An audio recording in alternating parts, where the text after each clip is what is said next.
Empezar con la charla. Aquellos que dejaron abierto el Zoom y se fueron a preparar los mates, les pido que se vayan acercando a la compu y les agradezco que dediquen un poco de su tiempo a tratar de tener este tipo de intercambio, capacitarse técnicamente y aportar información en la discusión final, que siempre es lo más interesante. A partir de ahora empezamos con la presentación.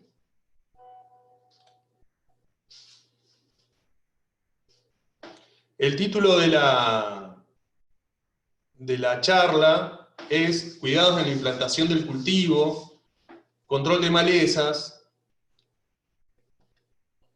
y también vamos a ver algo de potenciales fitotoxicidades que pueden aparecer en el cultivo como consecuencia de la carga de herbicidas que estamos teniendo en nuestros sistemas agrícolas, motivo de la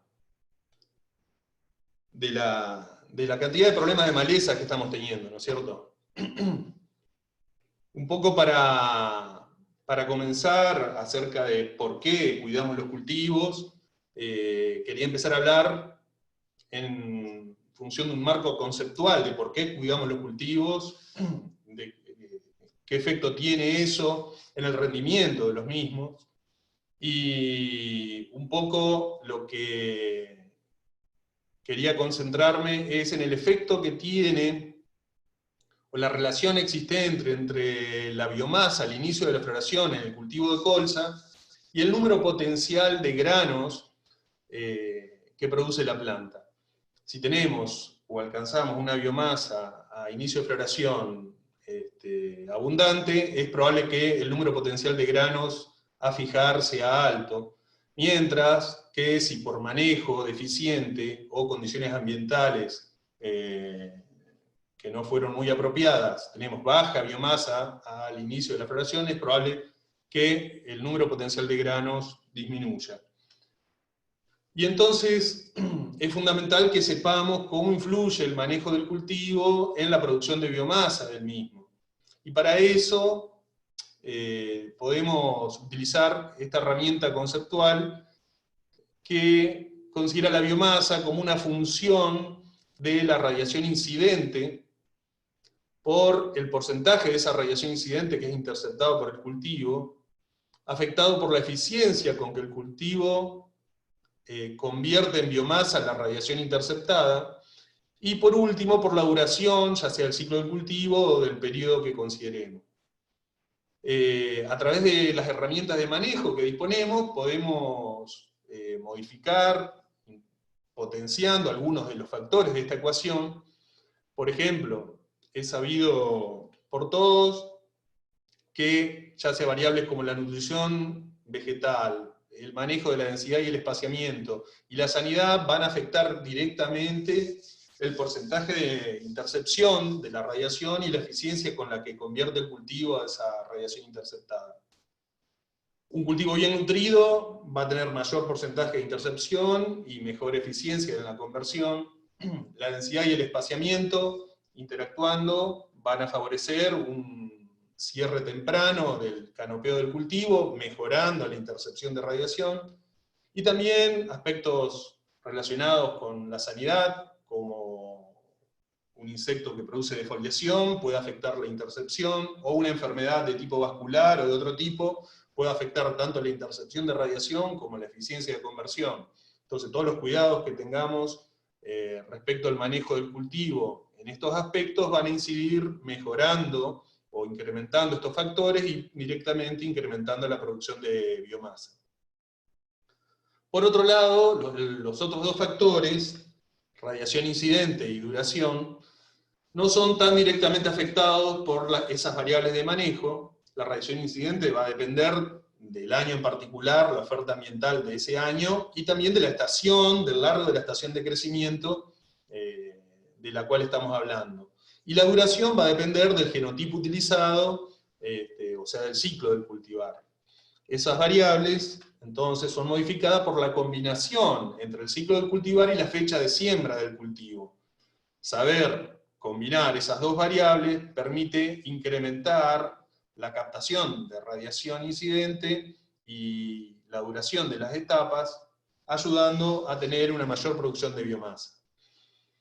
Pero a nosotros no solo nos interesa la producción de biomasa, sino que en particular nos interesa producir granos, el rendimiento. Y también podemos interpretar al rendimiento como una función de esa biomasa producida, que ya sabemos cómo podemos manejar o cómo podemos maximizar a través de las herramientas de manejo, como una función de esa biomasa por el índice de cosecha. ¿Qué es el índice de cosecha? Básicamente el índice de cosecha es la relación entre los órganos cosechables, en este caso granos o semillas de colza, y la cantidad que representan esas semillas de la biomasa total producida por el cultivo. Si el estado fisiológico del cultivo durante el periodo crítico es bueno, es probable que este factor de esa ecuación se incremente o se maximice, y entonces una proporción alta de la biomasa producida va a ser particionada hacia los órganos cosechables, y entonces nuestro rendimiento probablemente sea alto. Esto queda claro en este gráfico, que nos muestra la relación directa que hay entre el número de granos fijados y la tasa de crecimiento del cultivo durante el periodo crítico.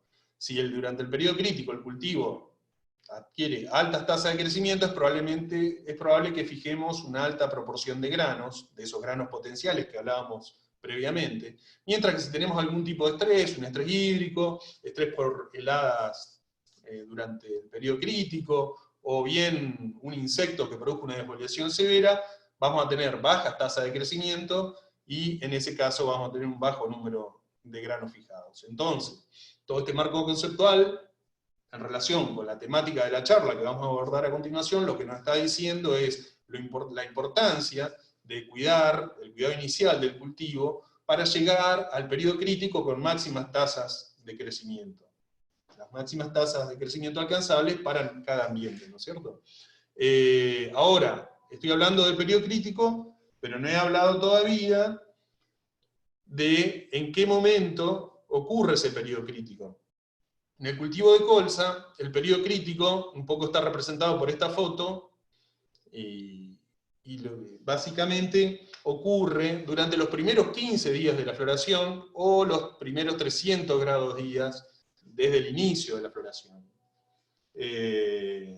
Básicamente, ese es el momento donde se define la mayor parte del rendimiento. Si tenemos altas tasas de crecimiento, vamos a tener altos rendimientos, y si tenemos estreses en ese momento, vamos a ver resentido ese rendimiento. Es por eso que hemos encontrado una relación bastante estrecha entre la fecha de inicio de floración y el rendimiento alcanzado.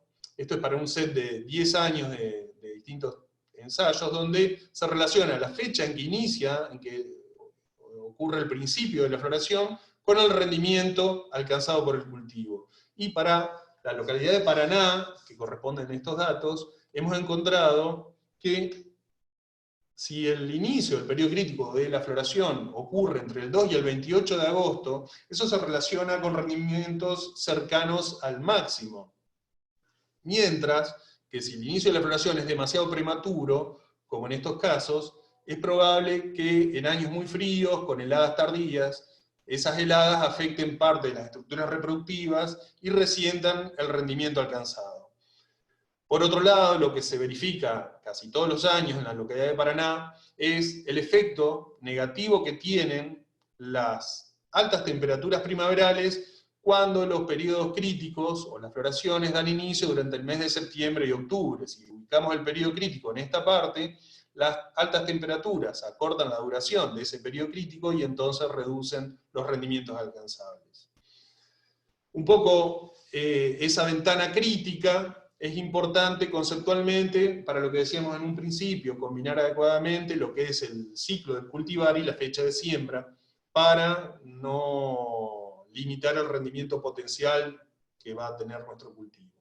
Esta herramienta conceptual está empezando a ser utilizada en Australia y en otras zonas. Se le está prestando mayor atención al momento en que se sitúa la floración, y en particular los primeros 15 a 20 días de la floración, porque hay una relación bastante estrecha con el rendimiento alcanzado. A partir de esa misma relación se deducen estas curvas que relacionan la fecha de siembra y el rendimiento alcanzado para 3 tipos de ciclo de cultivar: primaverales cortas, primaverales largas e invernales en la zona de Paraná. Lo que vemos acá es que para fechas tempranas, de principio de abril, las variedades primaverales largas tendrían un rendimiento potencial más alto que las primaverales cortas y las invernales, y que a medida que atrasamos la fecha de siembra, comienza a reducirse bastante marcadamente el rendimiento.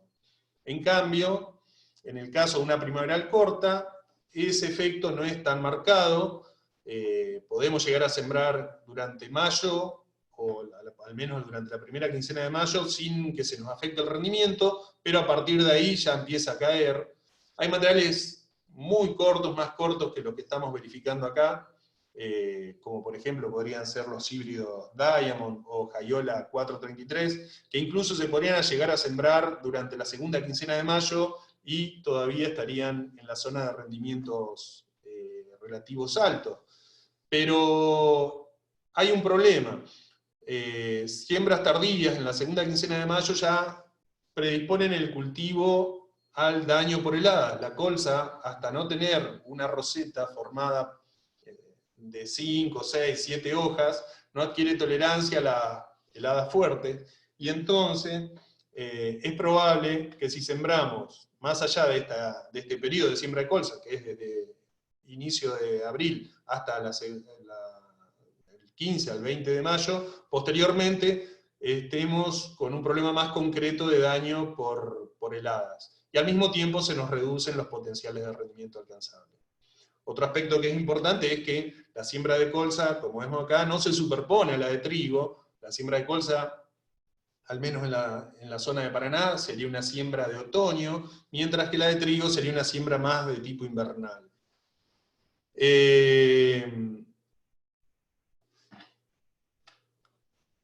Entonces, a modo de conclusiones parciales de esta parte, de cómo combinar el ciclo del cultivar con la fecha de siembra, para maximizar la producción de biomasa y el rendimiento, vemos que en Paraná la floración debería comenzar durante el mes de agosto, que el retraso en la fecha de siembra reduce los rendimientos de colza, sobre todo de la segunda quincena de mayo en adelante, que en siembras tardías las variedades de ciclo largo producen menores rendimientos que las de ciclo corto, es muy parecido a lo que sucede en trigo, ¿no es cierto? Y variedades invernales, de las cuales no hablé, pero estaban en el gráfico anterior, no alcanzan los rendimientos de las variedades primaverales en este ambiente, y en general retrasan al cultivo de segunda, potencialmente una soja de segunda, al ser de ciclo tan largo, retrasan la fecha de siembra. Por otro lado, un aspecto importante es que el uso de cultivares de distintos ciclos permite reducir los riesgos ambientales que pueden ocurrir todos los años. Pero ahora pasemos a otra parte del cuidado inicial del cultivo. Hablemos un poco de implantación. El cultivo de colza básicamente requiere cultivos antecesores que desocupen relativamente temprano el lote. Dijimos que la fecha de siembra comenzaba en abril hasta la primera quincena de mayo, entonces lo ideal sería una soja de primera, por ejemplo, que nos va a desocupar el lote en forma temprana. Lo ideal es que la cantidad de rastrojo que deje el cultivo antecesor no sea tan abundante, porque ya vamos a ver que es una semilla muy pequeña, y eso puede afectar la eficiencia de implantación. Al mismo tiempo, los lotes no deben tener residuos de herbicidas de los cultivos anteriores que puedan perjudicar al cultivo de colza. Eso ya lo vamos a ver más en profundidad, ¿no es cierto? Es preferible también que los lotes donde se va a sembrar colza sean fértiles, porque la colza es una especie de alto requerimientos nutricionales, y en la medida de lo posible que no tengan problemas de encharcamiento, ya que es una especie que no resiste mucho la falta de oxígeno a nivel radicular. Entonces no es bueno que los lotes donde se siembre colza sean encharcables por periodos prolongados. Con respecto a la eficiencia de implantación, es importante la fertilización con fósforo. primero porque tiene altos requerimientos de fósforo el cultivo de colza, pero también, sobre todo en siembras tardías, lo que hace es aumentar la tolerancia a las bajas temperaturas y por lo tanto reducir el daño que pueden producir las heladas. Si vamos a fertilizar con fósforo, sería lo ideal realizar una fertilización previa al boleo, o si vamos a fertilizar junto a la semilla, tener cuidado porque puede, sobre todo en otoños secos, producirse problemas de fitotoxicidad por el fertilizante. En general, las recomendaciones son no aplicar más de 50 o 45 kilos de monomónico o superfosfato junto a la semilla, en el caso de que la fertilización sea junto a la semilla. Otro aspecto importante tiene que ver con, y que se relaciona mucho con empezar a planificar el cultivo de colza previo a la cosecha de los cultivos antecesores. Básicamente es fundamental para lograr una buena eficiencia de implantación tener un desparramado del rastrojo bastante uniforme, que no se forman colas de cosecha con acumulación de rastrojo. Eso por un lado porque dificulta la implantación, dificulta el contacto de la semilla con el suelo al haber excesivo rastrojo. Y por otro lado, porque esas colas de cosecha, al tener mayor cobertura de rastrojo, si se trata de una siembra tardía, va a enfriarse el suelo más marcadamente en esa zona, y eso puede provocar un mayor daño por heladas. Ese daño por heladas se verifica en la zona de la cola de la cosechadora y no en el resto, y entonces empieza a haber problemas de menor implantación, pérdida de plantas, y un franjeado del lote de zonas con buena población y otras de escasa densidad, y eso se traduce posteriormente en enmalezamiento, en diferencias en la maduración, y una catarata de problemas que se va acarreando hasta el final del cultivo. Entonces, es fundamental pensar previamente la implantación de colza en un desparramado uniforme del rastrojo.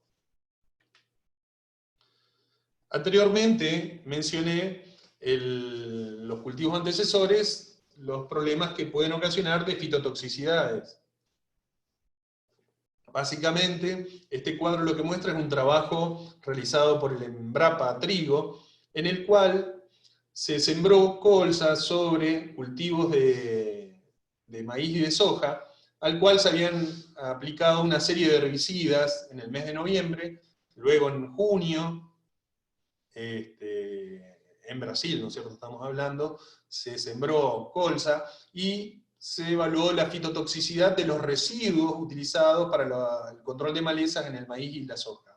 Como vemos acá, hay valores bastante altos de fitotoxicidad, es una escala que va de 0 a 100, sobre todo en el Hexoxaflutole, que era un herbicida que antes no teníamos mayormente en cuenta, pero que ha empezado a ser cada vez más frecuente en los controles de maleza que se realizan en maíz. En nuestro país, el adengo contiene isoxaflutole, más o menos a la dosis utilizada en este trabajo, y vemos el peligro potencial que representa sembrar colza sobre un lote tratado con estos herbicidas. También vemos otros como fomesafen, solo o en combinación con clorimurón, tienen valores menores, pero atracina, si bien acá se utilizaron dosis bastante altas de atracina, vemos que tiene también un efecto fitotóxico. El caso de, por ejemplo, diclosulan, acá en este ensayo en particular no mostró un efecto muy marcado, muy fitotóxico, es bastante bajo el valor, pero en general desde la empresa recomiendan no sembrar colza sobre diclosulan, en otras condiciones puede llegar a ser más fitotóxico.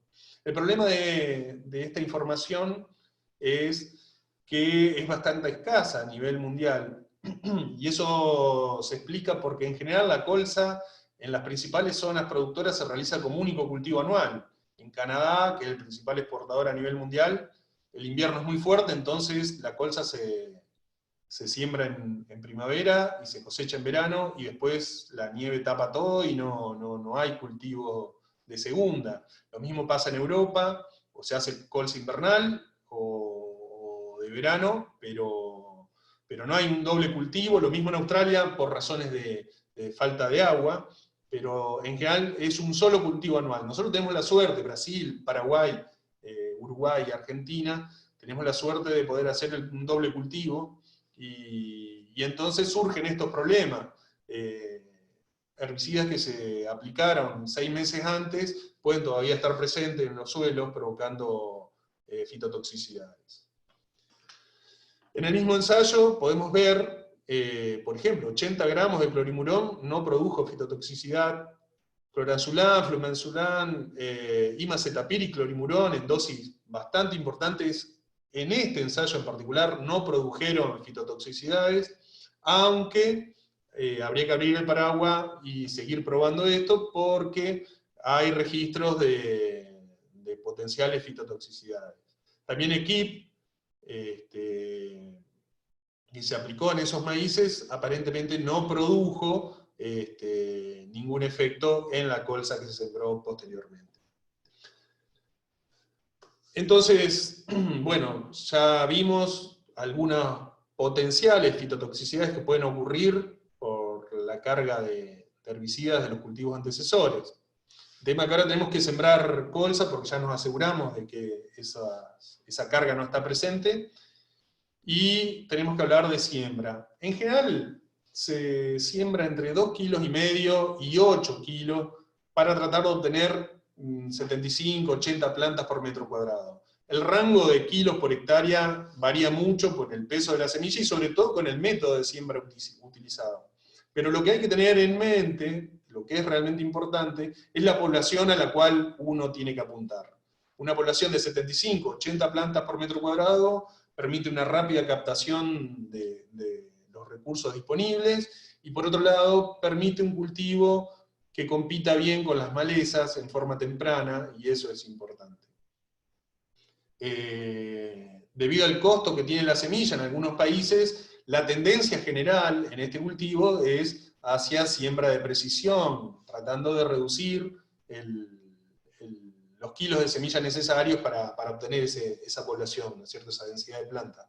Pero bueno, en la actualidad, ya vamos a ver, en nuestra zona se utilizan distintos métodos de siembra, y bueno, cada uno tiene su sistema y sabe si funciona o no funciona.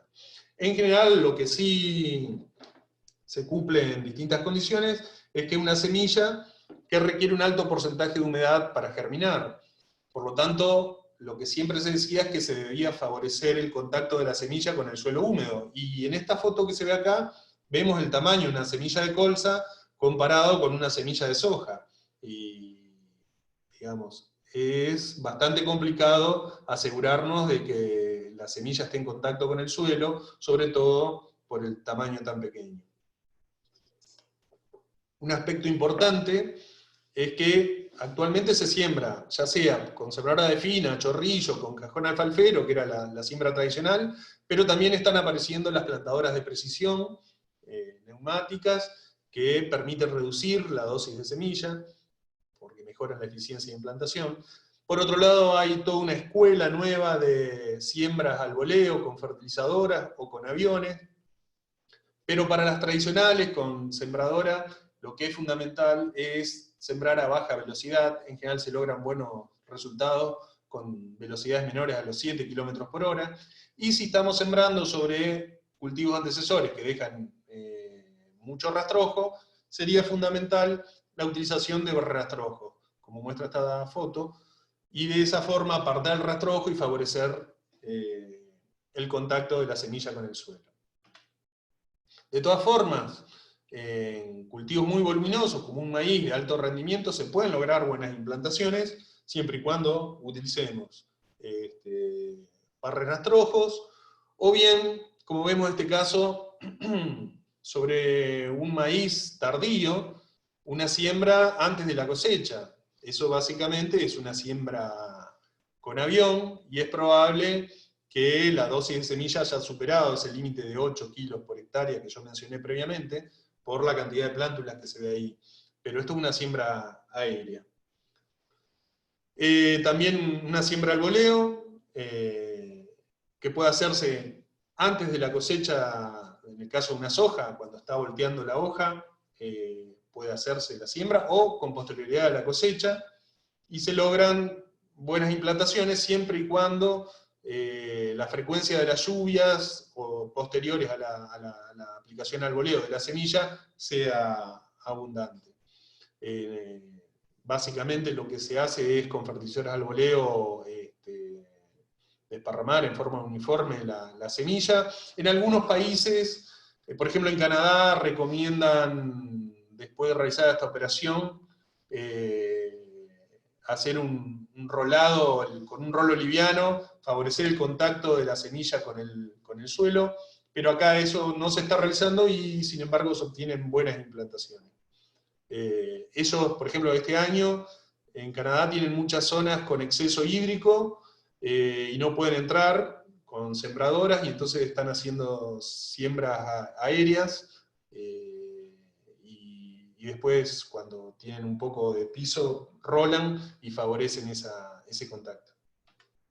Básicamente siembran de esa forma, no porque no dispongan de otra tecnología, sino porque si las condiciones de suelo húmedo se mantienen, retrasan la siembra y saben que eso es pérdida de rendimiento. Entonces, priorizan la fecha de siembra. Esto lo que vemos es una foto con una muy buena implantación de una siembra al boleo. En Entre Ríos tenemos sistematización de suelos para evitar la erosión hídrica, y vemos muchas veces esas terrazas no son sembrables, pero en este caso lo que vemos es que incluso hasta la curva de nivel tiene plantas de colza y se aprovecha productivamente. Bueno, y estas son las plantadoras de precisión, que no son tan frecuentes en nuestro país, pero bueno, pero sería lo ideal, ¿no es cierto? Otro aspecto que tiene que ver, y es fundamental cuando estamos hablando de sembradoras, tiene que ver con la profundidad de siembra. Este gráfico lo que nos muestra es cómo varía el número de plantas por metro cuadrado que se logró, sembrando a 12 centímetros, a 25, a 50 y a 75 milímetros, perdón. Y vemos cómo, al profundizar de 12 milímetros a 25 hay una leve reducción, pero eso se hace mucho más marcado cuando nos vamos a 50 milímetros, y nos estaría dando un límite aproximado de profundidad de siembra para no perder una eficiencia muy alta. Vemos que acá pasamos de 120 y pico a 60 y pico, prácticamente la mitad por irnos muy profundo. Entonces la profundidad de siembra debe ser superficial, no mayor a 3 centímetros, y también un aspecto importante, debe ser uniforme. Para que sea uniforme, todos los cuerpos de la sembradora deben trabajar a la misma profundidad, las ruedas de la sembradora deberían estar verificada la presión de los neumáticos, y que cada cuerpo trabaje uniformemente y deposite la semilla a la misma profundidad. Todos esos recaudos van a colaborar a que tengamos una mayor densidad, una emergencia más rápida, y que entonces esas plántulas compitan mejor con las malezas. Lo que vemos en esta foto, que no es mía, es del Canola Council, es cómo son las plántulas de una siembra a profundidad excesiva versus plántulas sembradas superficialmente. Vemos acá el hipocótilo, o sea, el tallo debajo de las hojas cotiledonares, extendido excesivamente, y ese tallito lo que hace es estar susceptible del ataque de enfermedades, de insectos, y encima gasta mucha de la energía que tiene en llegar a la superficie, y entonces retrasa el desarrollo, mientras que estas plántulas que emergieron antes ya están aprovechando los recursos del ambiente y ya están compitiendo con las malezas desde el principio. Otro aspecto que tiene que ver también con la siembra es la relación entre la velocidad de siembra y la profundidad. En este gráfico vemos el número, nuevamente, el número de plantas logradas para siembras a 6,5 kilómetros de velocidad y siembras a 11 kilómetros por hora de velocidad, y a dos profundidades, a 1 centímetro y a 4 en los dos casos, para dos condiciones de suelo, un suelo seco y un suelo húmedo. Y lo que vemos acá es que, sobre todo para la condición de un suelo húmedo, que es la típica de nuestros otoños, es mucho más importante el factor profundidad que el factor velocidad. Si vemos cómo se reduce entre 1 a 4 centímetros, tanto a 6,5 como a 11, vemos que es el factor preponderante, entonces la profundidad, regular bien la sembradora es importante. Y como factor secundario vemos que hay una reducción, aunque leve, al aumentar la velocidad de siembra. Por otro lado, ya hablamos del efecto antecesor, el rastrojo. Muchas veces no es solo la cantidad de rastrojo, sino la distribución y el volumen que ocupa ese rastrojo. En este caso, en un ensayo de secuencia, se procedió a sembrar colza sobre antecesor trigo-soja, soja de primera y maíz de primera. Y lo que vemos que en los dos casos que contenían soja, la eficiencia de implantación fue buena y se logró una población adecuada. El objetivo que teníamos era de 80 más o menos. Y en el caso del maíz, por lo menos en este ensayo, fue bastante deficiente la población. Por supuesto que cada uno sabe cómo regular su sembradora y qué posibilidades tiene de mejorar la eficiencia de implantación, pero para siembras convencionales el rastrojo de maíz es un escollo más importante que otros rastrojos. De todas formas, una población de casi 40 plantas no siempre quiere decir que tenemos que resembrar. Y eso lo podemos ver en esta otra diapositiva, que relaciona la densidad de plantas del cultivo con el rendimiento alcanzable para dos condiciones, una mal fertilizada con nitrógeno y una, en puntos azules, con buena disponibilidad de nitrógeno. Y lo que vemos es que hay un rango bastante amplio de densidades en el cual el rendimiento no varía en función de la densidad. Y eso uno puede ver otras fuentes, otros investigadores que han trabajado sobre eso, más o menos los resultados siempre son los mismos. Lo que sí vemos es un factor muy importante nutricional del aporte de nitrógeno, pero no tanto de la densidad de plantas. Ahora, cuando las malezas empiezan a ser un problema, es mejor movernos en este rango de densidades, más allá de que los rendimientos acá no son malos, pero la competencia con malezas acá va a ser más efectiva.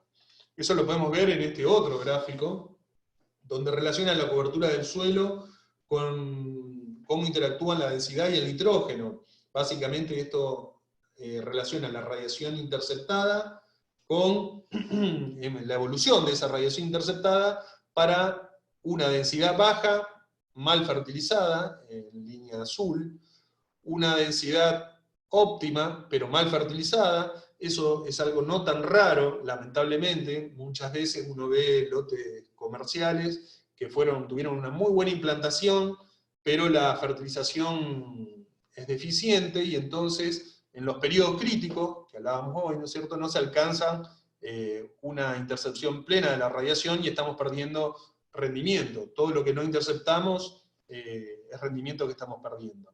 Pero si tenemos una densidad baja incluso, pero bien fertilizada, como la colza es un cultivo muy plástico, que responde a la fertilización, produciendo mayor área foliar, ramificando, produciendo más flores y fijando más frutos, lo que vemos acá es que, a pesar de tener una densidad baja, bien fertilizada, la colza alcanza a interceptar casi el 100% de la radiación. ¿Y cuándo logra eso? Durante el periodo crítico, en agosto. Dijimos que para Paraná era fundamental que el periodo crítico comenzara en agosto. Entonces, bien fertilizado, alcanza una intercepción plena, y eso es importante no solo para el rendimiento de la colza, sino también para la competencia con malezas. Malezas que quizás no sean importantes para la soja, pero que si se instalan porque le llegó luz al suelo, y recordemos, Coniza, por ejemplo, tiene dos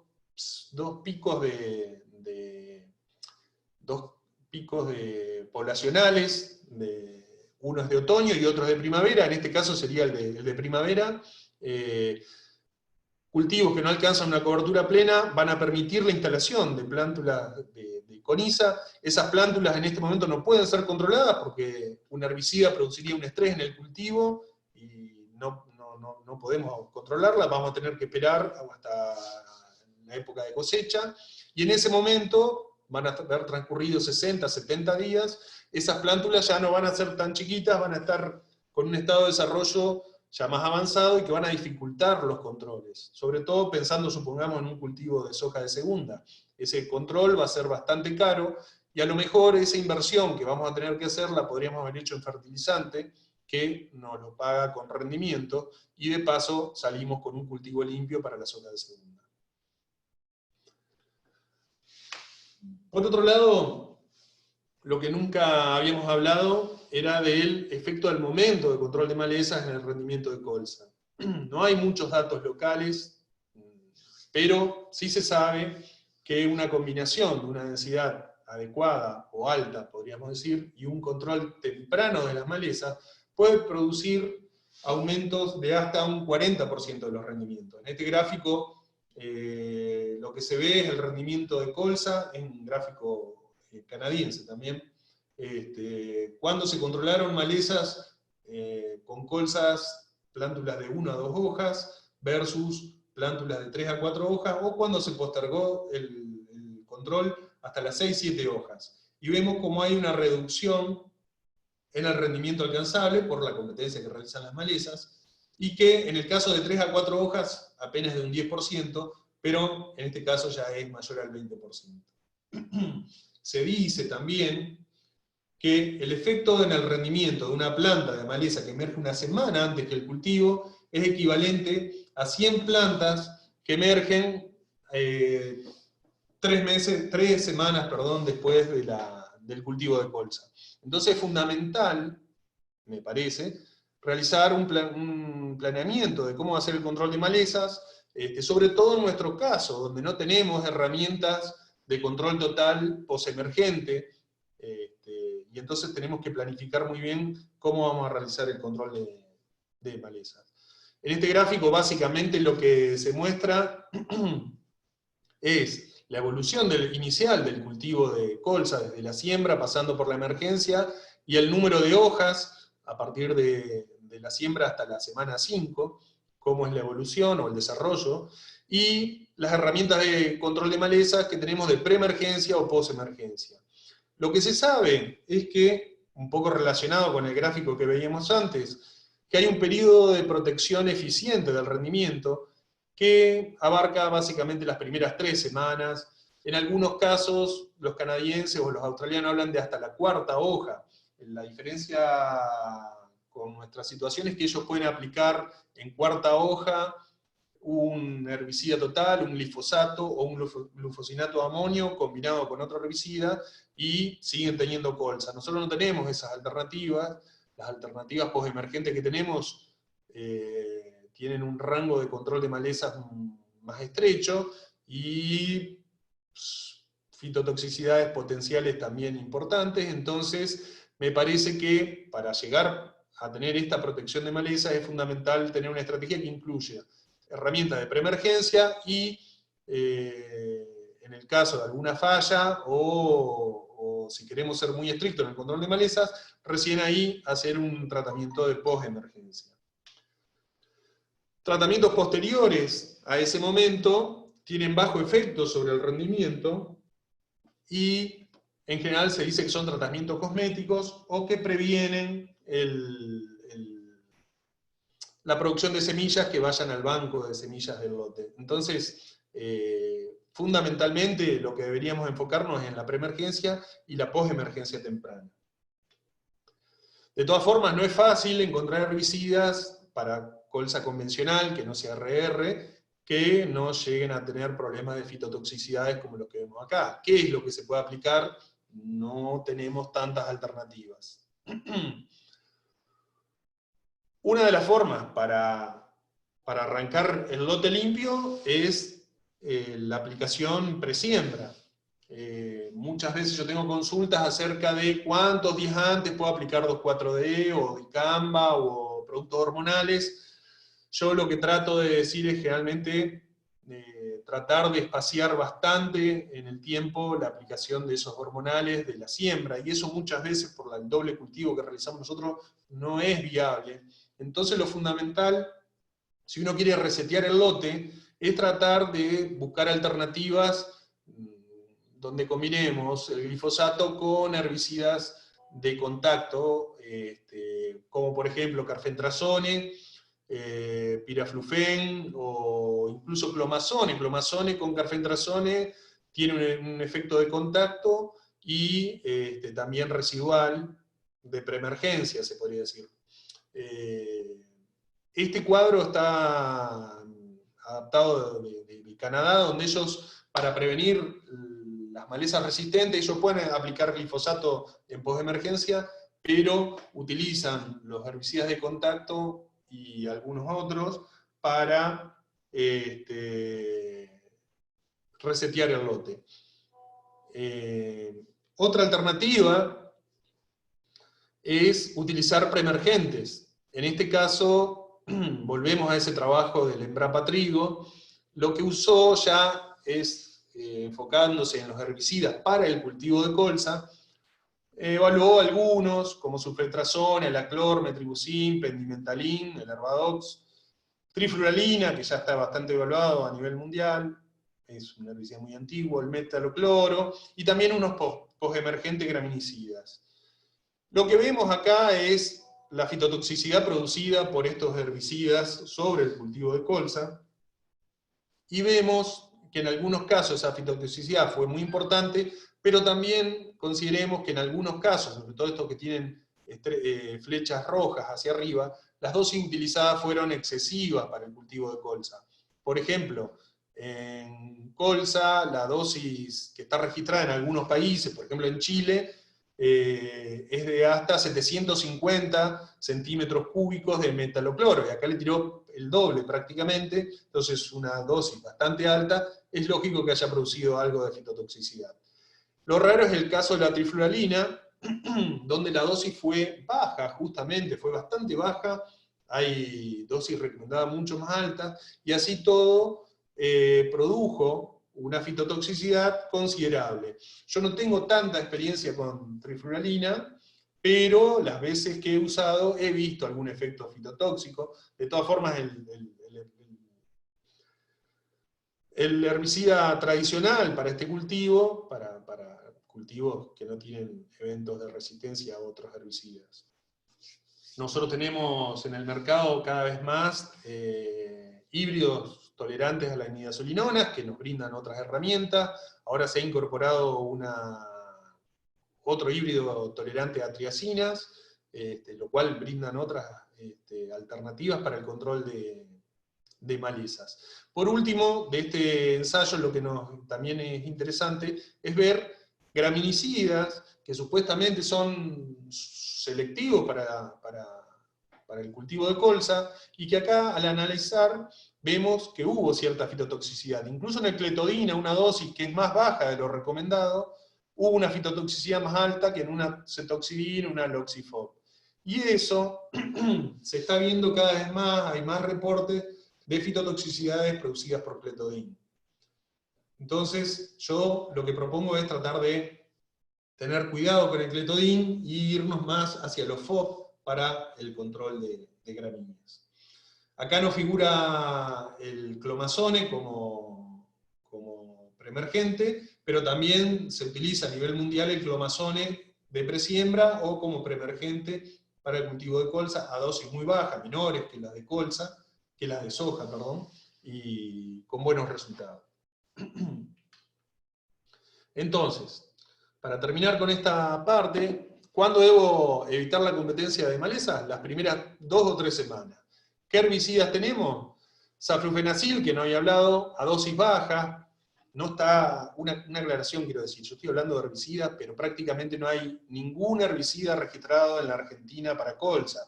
Hay una trifluralina registrada y no sé si hay algo más. O sea, todo lo otro está fuera de registro. Pero bueno, es lo que se utiliza a nivel comercial, ¿no es cierto? El saflufenacil, con dosis de 35 gramos por hectárea, no ha producido daños. Dosis más altas sí pueden producir fitotoxicidad.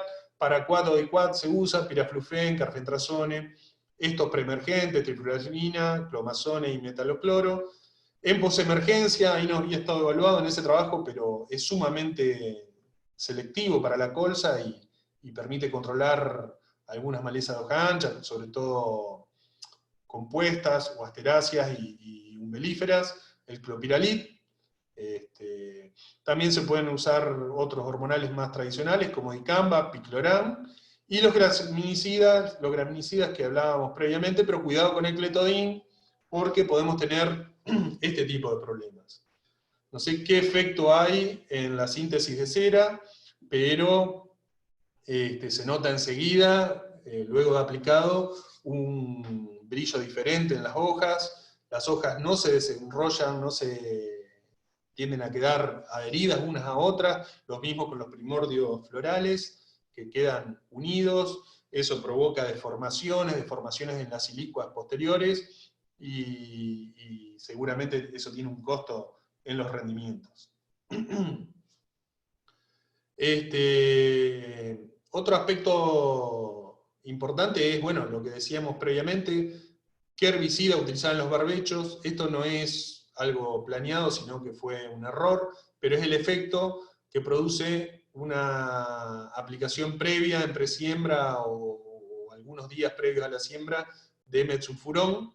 Prácticamente elimina completamente el cultivo.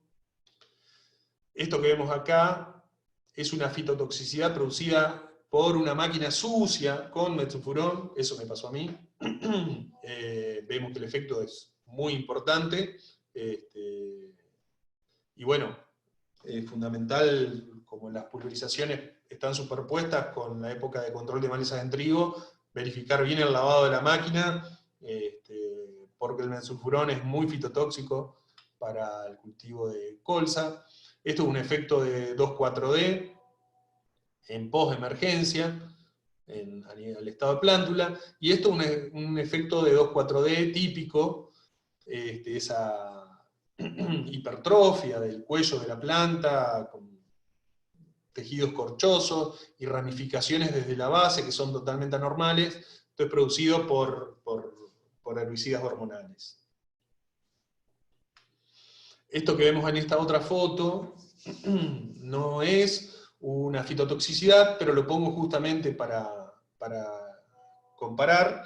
Esto es efecto de daño por helada, para aquellos que no conocen el cultivo, y no es efecto de un herbicida. Esto otro que vemos en esta foto tampoco es un efecto de un herbicida hormonal, vemos la hoja en cucharita. Esto es una sintomatología bastante típica de una deficiencia de azufre. Las brasicáceas son muy demandantes de azufre porque producen compuestos como los glucosinolatos, que son compuestos azufrados, y también tienen un alto contenido proteico, entonces tienen un requerimiento bastante elevado de azufre. Las deficiencias, ya vamos a ver, son bastante frecuentes, y entonces esto es una deficiencia de azufre. Se ven los márgenes de la hoja rojizo, puntuaciones necróticas, y la nervadura central y el margen deformes, y esa hoja en forma de cucharita, que no es por un herbicida hormonal, sino por la deficiencia de azufre. Esta otra foto es una fitotoxicidad por una imidazolinona, por imazamox, en una colza tradicional, no en una colza CL, donde esa fitotoxicidad probablemente no se vería. Pero es muy parecida a la de la sulfonilurea, la del metsulfurón que vimos previamente. Esto otro que estamos viendo acá no es tampoco una fitotoxicidad, pero sí es un síntoma inicial de deficiencia de azufre. Esto es un otoño seco, acá vemos gránulos de yeso que no se incorporaron, y la deficiencia de azufre que empieza a comenzar. Primero se ve como una clorosis internerval, y posteriormente se ve el borde de las hojas, los márgenes rojizos y deformaciones de la nervadura central. Pero bueno, es para que vayamos comparando cosas con las que nos podemos encontrar en el campo. Entonces, si estamos hablando tanto de deficiencias nutricionales, pasemos un poco a hablar de otro aspecto del cuidado del cultivo que tiene que ver con la nutrición, ¿no es cierto?, del cultivo. En Paraná venimos trabajando hace varios años con el ingeniero Melchor, Ibarrayelata, Pautazo, en tratar de generar herramientas de diagnóstico de las deficiencias nutricionales. Una de las primeras que se generaron fue esta función de respuesta a la disponibilidad de nitrógeno del suelo, considerando lo que aporta el suelo hasta los 60 centímetros, más el nitrógeno del fertilizante aplicado, y lo que vemos que hay un umbral de aproximadamente 150 kilos de nitrógeno disponible por hectárea, por encima del cual la probabilidad de respuesta al agregado de nitrógeno es baja, y por debajo del cual esa probabilidad incrementa. Ese nivel crítico para colza es de 150 kilos por hectárea de nitrógeno disponible, de 0 a 60 centímetros, y es bastante mayor que el nivel crítico encontrado para trigo, y eso nos da una pauta de cuán exigente nutricionalmente es el cultivo de colza comparándolo con algunos cereales. Esto que ven acá es lo que hablábamos hoy, una deficiencia de azufre. La franja verde de atrás es una dosis, esto es un ensayo de fertilización con nitrógeno y azufre. Esta franja verde, donde el cultivo está normal, tiene aporte de azufre y de nitrógeno, mientras que estos tiene solo nitrógeno, quizás 120 kilos de N, pero se desbalancea nutricionalmente la planta, aparece toda esta sintomatología, las flores tienen baja fertilidad y no hay casi producción de granos. A veces se nos deprime con respecto al testigo el rendimiento de estos sectores. Lamentablemente no tenemos herramientas de diagnóstico a la respuesta a la fertilización azufrada. Entonces, como regla general, lo que se dice es tratar de aportar por lo menos 20 a 30 kilos por hectárea de la fuente más barata posible, para tratar de no tener estos problemas y que cuando fertilicemos con nitrógeno el cultivo responda de esta forma y no manifieste esta sintomatología. Lo último que hemos desarrollado tiene que ver con una curva de respuesta a la disponibilidad de fósforo. Eso era algo que era una asignatura pendiente, veníamos haciendo ensayos, pero bueno, finalmente juntamos la cantidad de ensayos suficiente como para generar esta función, que nos aporta un nivel crítico de 12 partes por millón, por encima del cual no hay respuesta a la fertilización fosforada, y por debajo del cual la respuesta es importante. Generalmente la información que viene de otros países, los métodos de extracción del fósforo son diferentes, no es Braille, y entonces no teníamos un umbral. A partir del año pasado, para Entre Ríos al menos, tenemos este umbral crítico de 12 partes por millón. Sobre todo considerando nuestros suelos, que en general son bastante deficientes en fósforo.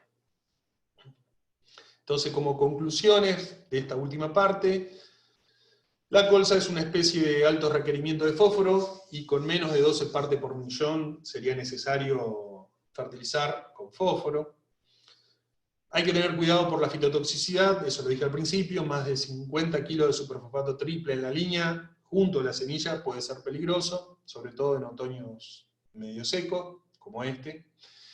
A la vez, para fertilizar con nitrógeno, sabemos que 150 kilos de nitrógeno disponible por hectárea son suficientes para maximizar el rendimiento. Si tenemos menos de eso, es conveniente la fertilización. Y también que, al ser una brasicácea, es un cultivo que tiene una mayor probabilidad de respuesta al agregado de azufre que en el caso de cereales como trigo. Y entonces, como regla general, lo que proponemos es aportarle 20 a 30 kilos de azufre por hectárea. También tener en cuenta que los otoños muy lluviosos generan apariciones tempranas de deficiencia de azufre, como las que mostré en las fotos, y entonces ese tipo de años, sobre todo, estar muy atento a la aplicación temprana de azufre. Bueno, un poco esa era la idea, hablar un poco de nutrición, hablar un poco de selección del lote para el cultivo y de algunas alternativas para el control de malezas. Así que yo les agradezco el tiempo que me han dispensado y estoy a disposición de ustedes para evacuar cualquier duda que haya quedado.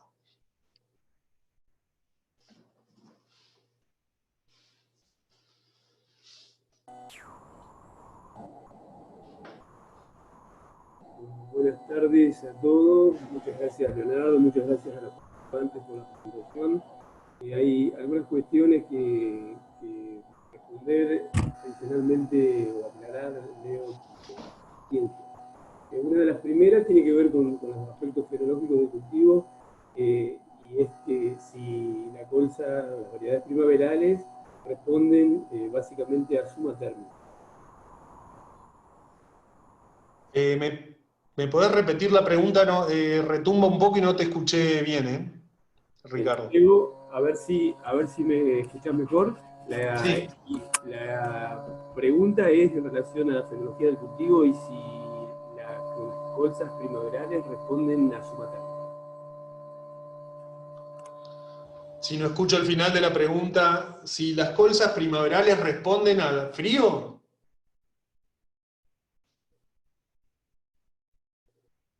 ¿Cuál?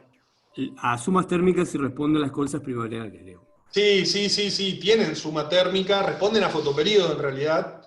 El fotoperíodo es el que regula la suma térmica y la duración de las etapas, sobre todo de la duración de las etapas vegetativas. En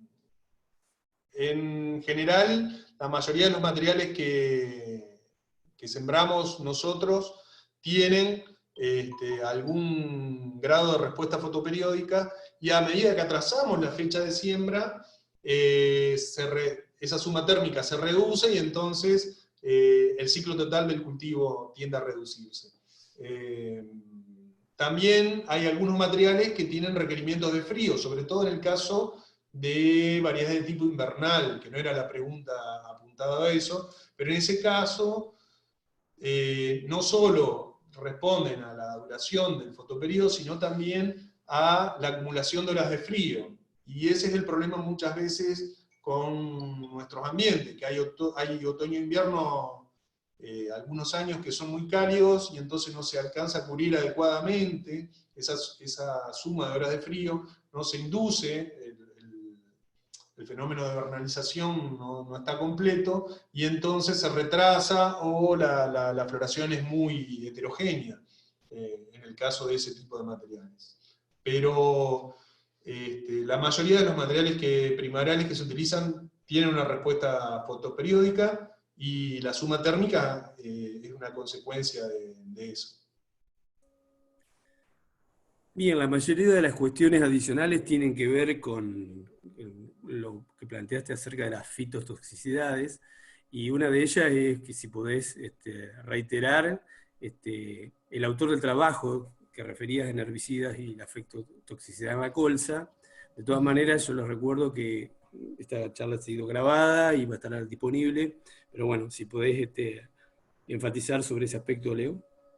Sí, el primer autor del trabajo es Vargas, y también es coautor Gilberto Ton, que es un investigador de Embrapa Trigo, que hace muchos años que viene trabajando en el cultivo de colza en el sur de Brasil. Es como el prócer de la colza en el sur de Brasil. Y bueno, es un trabajo bastante interesante. Embrapa Trigo, y a buscarlo por ahí, me parece. Vargas es el primer autor. Bien, ahora hay varias respecto a herbicidas específicos. Una de ellas es si tenés referencias de fitotoxicidad por el uso de toprimazone, el Convey, en maíz de segunda, con picados y pasando unos 80 días desde la aplicación. ¿Podría ser un problema?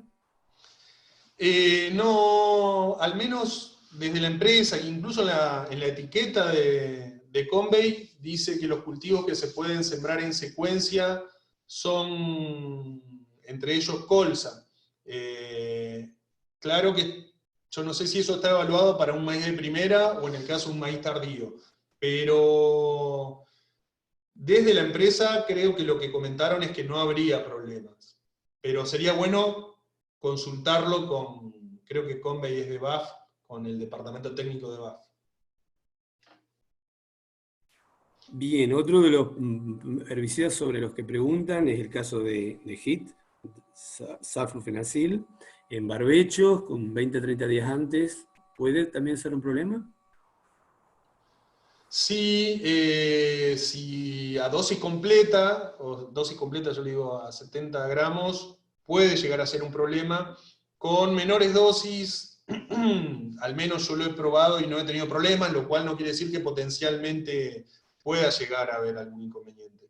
Por eso es que están utilizando lo que veíamos ahí en ese cuadro de mezclas para resetear el lote antes de la siembra del cultivo. En general tratan de utilizar herbicidas de contacto, que no dejen residuos que afecten al cultivo posteriormente. Y si utilizan herbicidas residuales, como clomazone o el quinclorac, los canadienses usan bastante quinclorac, o usaban bastante quinclorac hasta que tuvieron problemas en la exportación a China, creo, y ahora tienen como 2 mercados con quinclorac y sin quinclorac. Pero bueno, independientemente de eso, si utilizan residuales, utilizan esos 2 para ya favorecer el control durante el ciclo inicial del cultivo, pero no he visto mucho trabajo con saflufenacil. Así que ahí iría en punta de pie, tendría cuidado. Mi experiencia hasta ahora no he tenido problema con dosis bajas, pero si tendría que elegir recurriría, y últimamente de hecho lo estoy haciendo, a herbicidas de contacto mezclados con glifosato previo a la siembra. Bien, seguimos con algunas cuestiones sobre herbicidas en maíz. Nicosulfurón en maíz de enero, ¿se puede después sembrar colza? Bueno, ahí lo que veíamos, a ver, voy a compartir nuevamente la pantalla.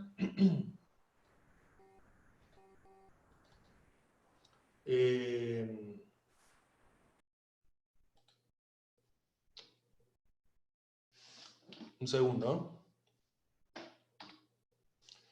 Lo que veíamos era que nicosulfurón podía llegar a tener un efecto fitotóxico no muy grave como en el caso de otros. A ver, ahora voy a tratar de... Perdón. ¿Se ve ahí o no?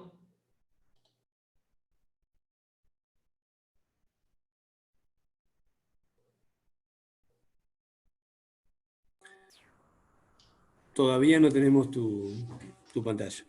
Ajá. Bueno.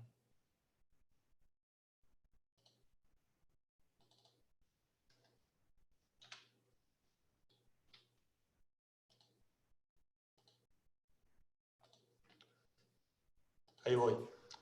Perdón por la demora.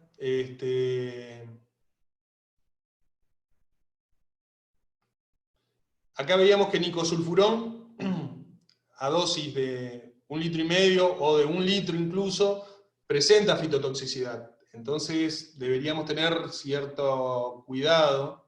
En general la colza no se lleva bien con las sulfonilureas, no se lleva bien con las imidazolinonas, entonces lo ideal sería tratar de evitar esa combinación. Ahí creo que está respondida la pregunta. Bien, hay algunas otras más. ¿Hay alguna cuestión respecto, hiciste mención al uso de barrerrastrojo, y bueno, la duda sobre esto en suelos con pendientes, ¿cómo lo ves a eso? Y bueno, quizás no es muy frecuente el uso de barrerrastrojos acá en nuestra zona. Generalmente tenemos problemas de cobertura, no tenemos suficiente cantidad de rastrojo, entonces generalmente casi todas las sembradoras no vienen provistas de barrerrastrojo. En el caso de tener y querer utilizar un barrerrastrojo y no querer correr el riesgo de erosión, lo que se podría hacer es no sembrar a favor de la pendiente, tener sistematizado el suelo, el lote, y si no tiene sistematizado el lote, tratar de sembrar en forma perpendicular a la pendiente, tratando de al menos evitar parcialmente los problemas de erosión que puedan llegar a ocasionarse. Bien, 2 más en relación al tema de malezas. Una es, ¿a qué malezas le apuntás en la mezcla de glifosato más clomazone de preemergente? Y la otra, ya te la anticipo, es ¿qué opinión tenés respecto del cambio de espaciamiento o el efecto del espaciamiento en la competencia sobre las malezas? Bueno, empecemos por la primera. Básicamente con clomazone, en mi caso, la principal ventaja que le encuentro es sobre Bowlesia, más allá de el clomazone es fundamentalmente un preemergente graminicida, pero también tiene un efecto sobre las latifoliadas. Y el principal problema que tenemos nosotros, o generalmente, es Bowlesia, y tiene un control bastante bueno sobre Bowlesia, que es una maleza que, sobre todo en siembras relativamente tardía se transforma en muy dominante, y bueno, y Clomazone me da una ventana. La colza generalmente es bastante más competitiva a partir de tercer, cuarta hoja, y tiene un inicio bastante lento, sobre todo en siembras tardías.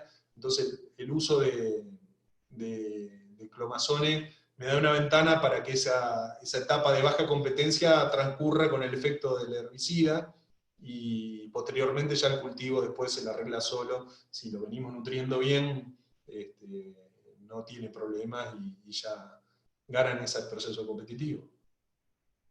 La segunda pregunta tenía que ver con espaciamiento.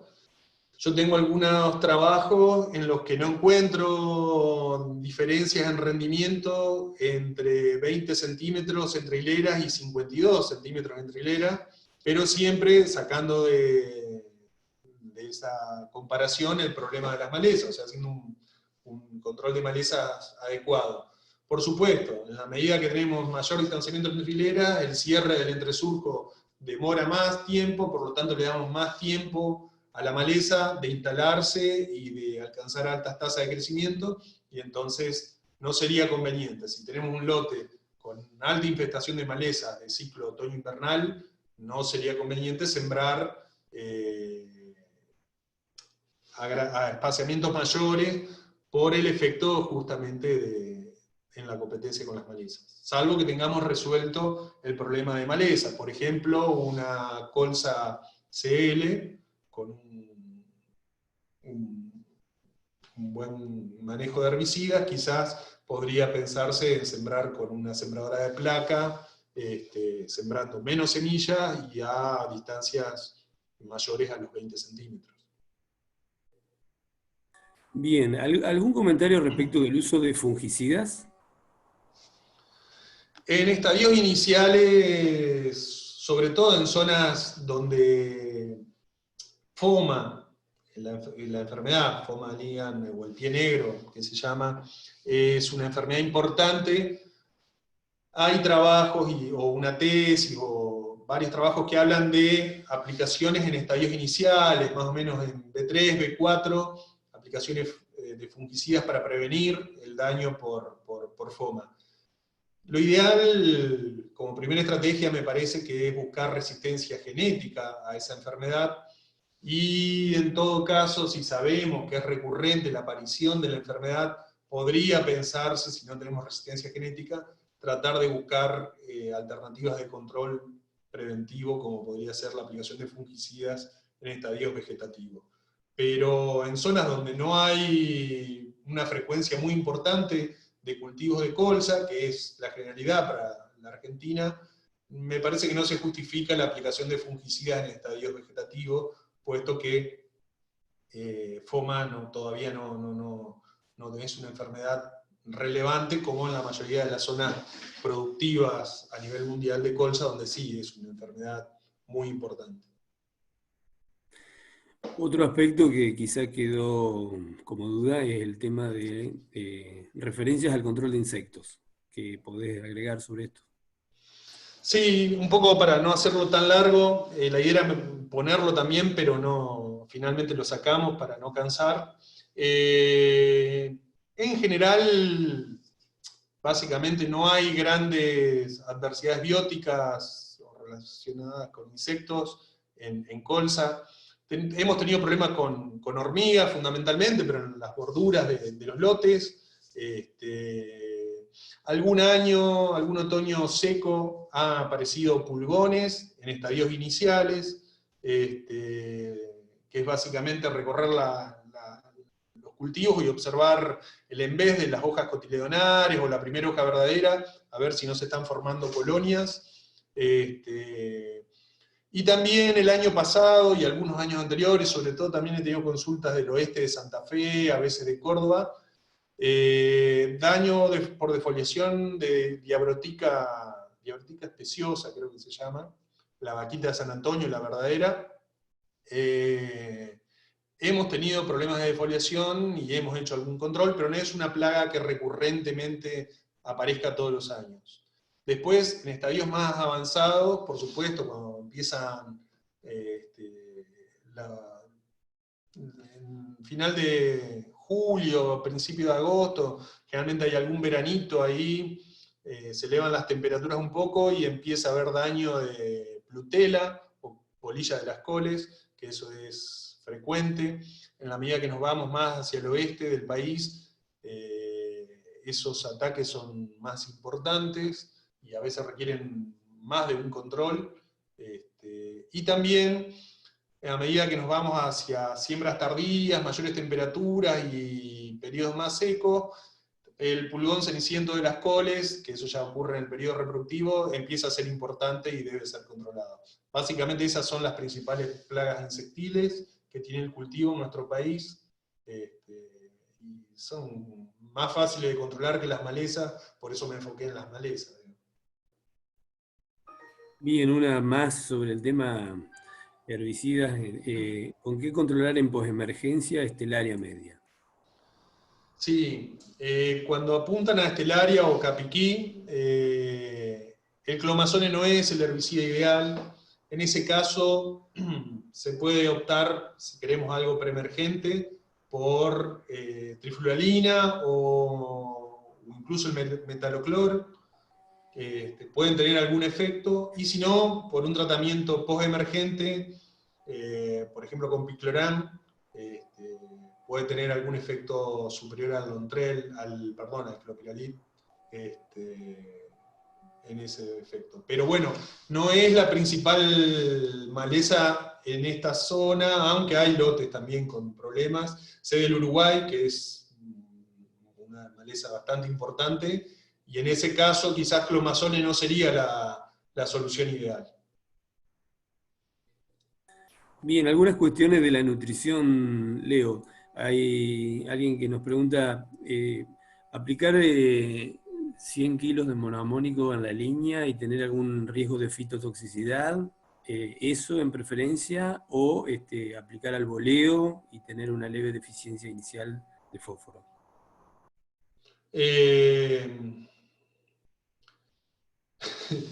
Me río porque yo he aplicado dosis relativamente altas, pero con buena humedad, y no he tenido problemas. Pero la recomendación por algo está no superar los 50 kilos, y en ese caso lo que se puede hacer es hacer una aplicación previa al boleo y después junto a la semilla poner otro poco, pero sin superar ese límite de 45-50 kilos. Es una alternativa. Bien, en el caso del azufre, te preguntan si esos 20-30 kilos se deben aplicar todos al inicio o hay alguna otra alternativa. Bueno, eso depende de la solubilidad de la fuente que vamos a utilizar y de cómo es el otoño-invierno en cada zona, ¿no es cierto? Si tenemos buenas precipitaciones durante todo el invierno, lo podemos aplicar y tenemos respuesta incluso en encañazón o elongación del tallo, incluso hasta inicio de floración, hay buenas respuestas a la fertilización azufrada, pero lo ideal sería aplicarlo previamente.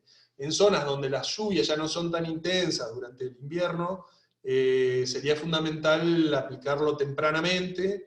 Por ejemplo, una fuente como el yeso, el sulfato de calcio, quizás incluso bolearlo antes de la siembra sería una alternativa interesante. Pero si no, en estadio de roseta todavía hay respuesta y el fertilizante se incorpora adecuadamente. Pero a medida que retrasamos la aplicación, se reduce la respuesta al nutriente, y en algunos casos el problema pasa lo que mostré yo en una de las fotos, el fertilizante en el suelo sin incorporarse y la deficiencia nutricional en la planta en forma evidente, ¿no es cierto? Bien, siguiendo en relación a la nutrición, ¿hay alguna experiencia particular en el manejo de la nutrición para la variedad desarrollada localmente en Macacha Inta? No para macacha en particular. En general la respuesta de la mayoría de los cultivares es bastante similar. No es que sea algo específico, o al menos no hemos llegado a ese grado de precisión como para decir macacha debe fertilizarse de esa forma, tal otro híbrido debe de esta otra.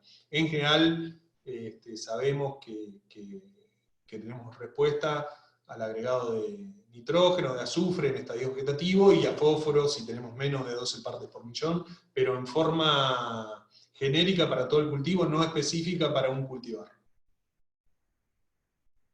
Y no ha demostrado ninguna deficiencia especial, porque eso podría ser otra alternativa, que sea un cultivar susceptible a mostrar rápidamente alguna deficiencia, no es el caso.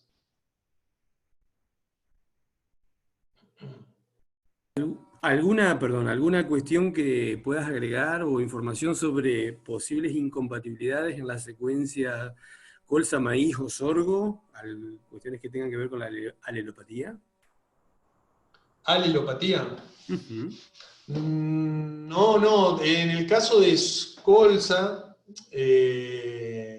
básicamente, yo hablé hoy de unos compuestos azufrados, por eso era bastante exigente en la fertilización azufrada, los glucosinolatos. Los glucosinolatos son sustancias que produce naturalmente la planta de colza y que antes estaban presentes en la semilla sin mejorar, la que no era canola, o la colza industrial, por ejemplo, actualmente, que no es para consumo humano, está presente en el aceite en la semilla. Eso está en toda la planta y al degradarse el rastrojo, por ejemplo, de colza, ese glucosinolato se degrada y produce isotiocianatos, y eso en solución se termina transformando en ácido cianhídrico, que puede matar plántulas que estén creciendo, pero es un proceso de corta duración, en el caso de una semana, 10 días, se degrada ese tipo de compuestos, y lo que vemos es, a lo mejor, en el caso de soja, un amarillamiento inicial, pero que es compensado, más que compensado, por el efecto de una fecha temprana en la siembra de soja, y muchas veces la soja sobre colza rinde más que una soja sobre trigo, o incluso sobre cebada. Y también, la pregunta era para sorgo o maíz, no tengo referencia de que haya habido casos de alelopatías, pero hay citas a nivel mundial de que la colza podría llegar a ser alelopática. Sin embargo, eso a campo, en ambientes cálidos como los nuestros, en la primavera, eso no se verifica. Bien, Leo, ¿qué podés decir acerca de la brecha que mostraste que existe entre los rendimientos potenciales de tus ensayos acá en Paraná, de evaluación de cultivares, y los rindes que se observan a campo acá en Entre Ríos? Básicamente, sobre todo los últimos 2 años, yo no mostré rendimientos este año, no sé, debe ser alguien que leyó los trabajos, empecemos por ahí. Pero, volviendo a la pregunta, estos últimos 2 años la verdad que los rendimientos han sido muy altos. El año anterior al último, eso se explicaba por las condiciones ambientales, porque fue un invierno por fin bastante fresco, y con buena disponibilidad hídrica, entonces era lógico que los rendimientos fueran importantes. Y el año pasado quizás no fue tan bueno, pero también tuvimos muy buenos rendimientos, pero lo que pasa es que la fertilización había sido muy buena, la población de plantas logradas fue buena, y bueno, siempre hay diferencias, sobre todo en el cultivo de colza, donde la cosecha es muy difícil, entre un ensayo exacto, donde estamos al pie del cañón para cosecharlo, y en un lote donde muchas veces la logística de cosecha no es la adecuada, con una misma máquina a veces se pretende cosechar más de lo que se debería, entonces llega tarde, hay más desgrane. A veces también lo que uno ve es que nuestros suelos, si bien no son tan buenos desde el punto de vista de la fertilidad física, de química, sí son buenos desde el punto de vista a veces de la fertilidad física, tienen buena aireación, y en zonas donde llueve más, vemos que si bien se fertiliza adecuadamente, el cultivo tiene el suelo saturado durante prácticamente todo el invierno, y entonces no es tan grande la eficiencia de uso de esos nutrientes, y la biomasa generada no es tan grande, ¿no es cierto? Y eso termina repercutiendo en el rendimiento. Probablemente las diferencias entre los rendimientos alcanzados muchas veces tiene que ver con eso. Otro aspecto puede ser qué nivel tecnológico se le aplica al cultivo. ya sea desde la fertilización, desde la genética, desde el control de maleza, desde la tecnología de siembra y sobre todo la tecnología de cosecha.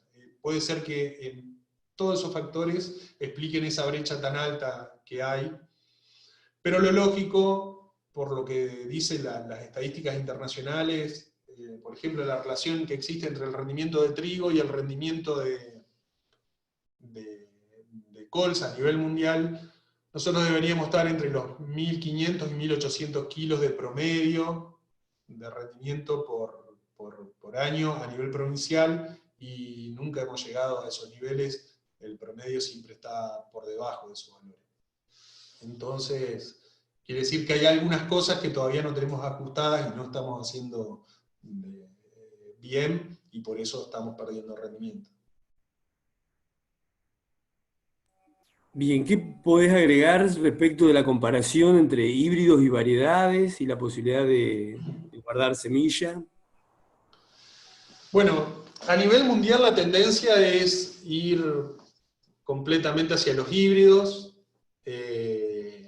Se habla de que hay una diferencia de hasta un 20% a favor de los híbridos, pero en mis ensayos al menos yo no verifico esa diferencia. Si ustedes ven la evaluación de los últimos años, van a ver que hay variedades experimentales que se mezclan en el grupo selecto con los mejores híbridos, y realmente no tienen diferencias significativas en los rendimientos alcanzados. Entonces, hasta cierto punto, eso no se ve. Lo que sí tienen de favorable los híbridos es que muchas veces son más uniformes desde el punto de vista de la fenología del cultivo, entonces tienen una floración más compacta y una madurez más uniforme, lo cual muchas veces eso facilita las operaciones de cosecha al momento de la decisión, de decir, entremos a cosechar, porque está todo el cultivo parejo, o entremos a cortilerar, por ejemplo, en el caso de una cosecha con cortilerado. Los híbridos tienen esa ventaja frente a las variedades que a veces son un poco más heterogéneas, pero después, a nivel de rendimiento potencial, en mis ensayos yo no veo la diferencia que a veces a nivel internacional se menciona.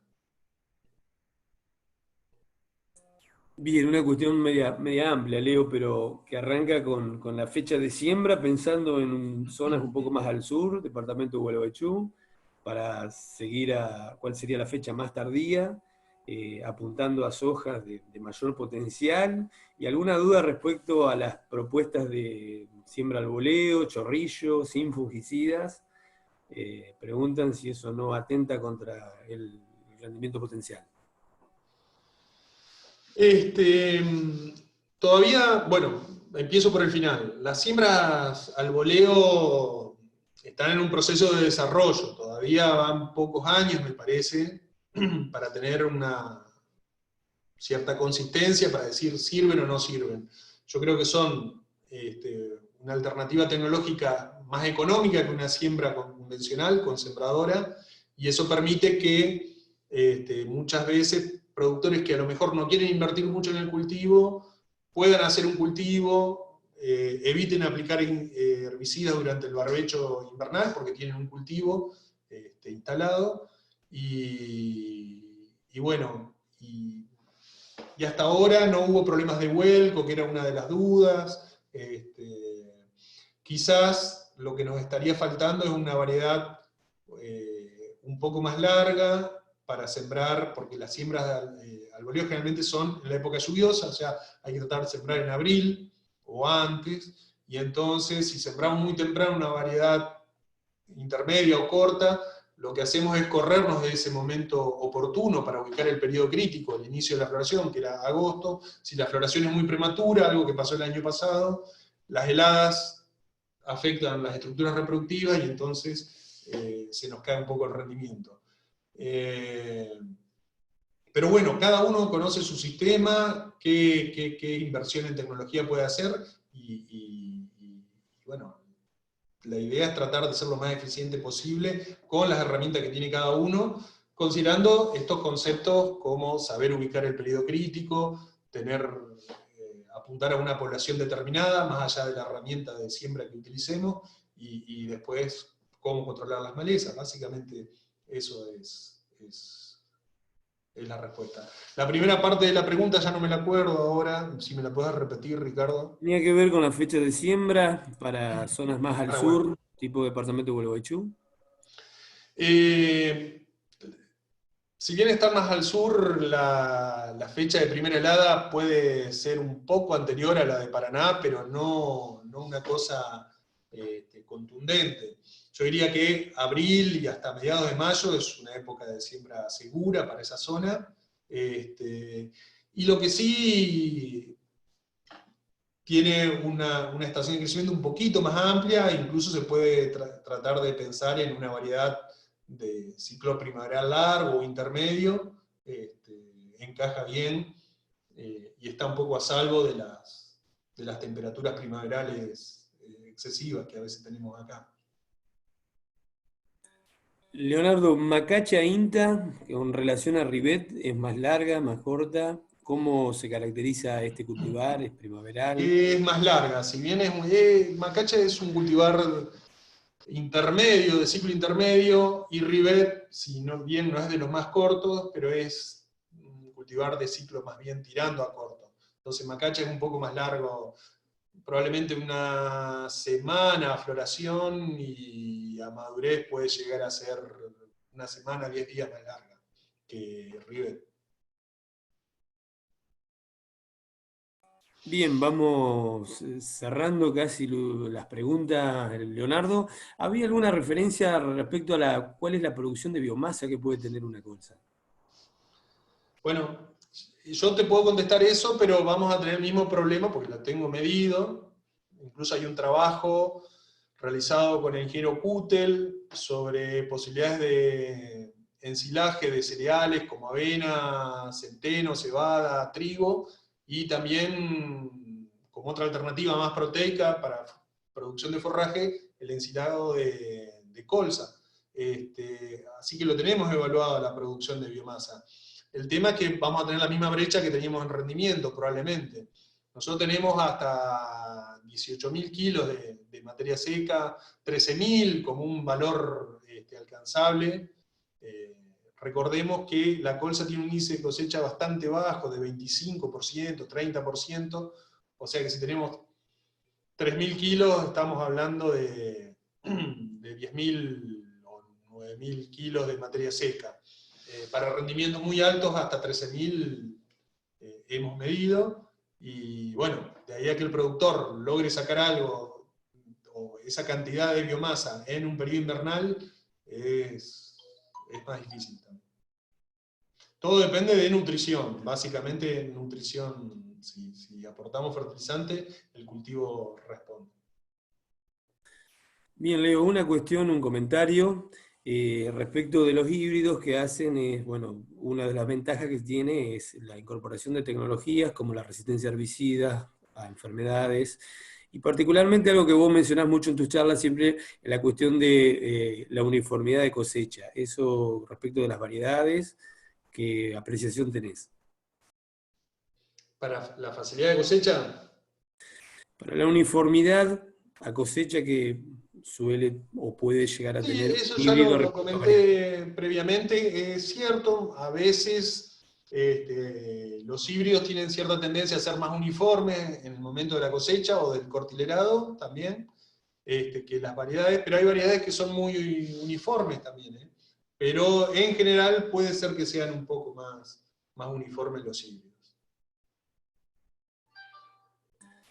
Bien, Leo, ya no hay más preguntas, hemos tenido una muy buena presentación, un largo intercambio de cuestiones adicionales.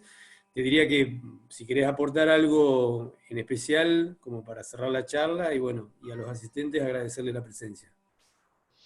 No, básicamente decirles gracias por la atención, por las ganas de participar, y pedirles que se sigan cuidando con responsabilidad, como estamos cuidándonos todos. Y bueno, muchas gracias. Solo eso. Bien, muchas gracias a todos entonces, los presentes, los que siguieron la charla de Leonardo Coll. Estará disponible una grabación de estas y bueno, de nuevo, estamos esperándolo para un próximo encuentro. Buenas noches a todos.